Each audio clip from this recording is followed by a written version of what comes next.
వెనకడికి ఒక ఊరుండే. ఆ ఊరి పెద్ద మనిషి కొత్తగా పదవిలోకి వచ్చిండు. ఇంతకు ముందున్నోళ్ళ కంటే తానే గొప్పవాడు అనిపించుకోవాలనేది అతని ఆశ.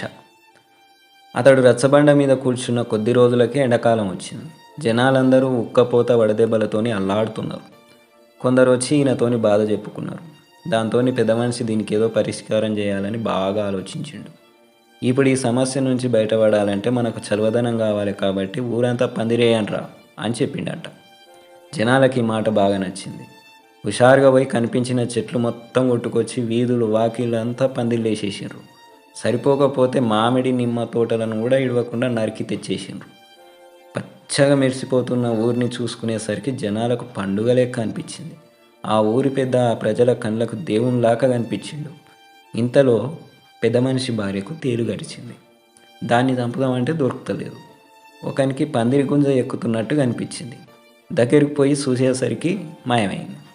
అప్పటికే కోపంతో రగులుతున్న పెద్ద మనిషి, పందిరాంటి పెట్టండిరా, బిడ్డ ఊపిరాడక బయటికైనా వస్తుంది, లేకపోతే మంటలో అట్లే సావనన్నది వస్తుంది అన్నాడు. పెద్ద మనిషి మాట అంటే జనాలకు పానం కంటే ఎక్కువ. ఆయన పగని వాళ్ళ పగలాగా ఫీల్ అయిపోయి పోటీ పడి మరీ పందిరిని అటుపెట్టేసారు. దాంతోని పందిరితో పాటు ఇండ్లు, గడ్డివాములు, కోతకొచ్చిన పంటలు, ధాన్యం నిల్వలు అన్నీ అంటుకుపోయినాయి.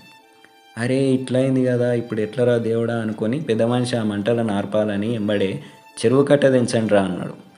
ఊరి జనాలకి ఈ ఆలోచన కూడా గ్రేట్ అనిపించింది. కట్టను దించేసిండ్రు. నీళ్లలో అన్నీ కొట్టుకుపోయినాయి.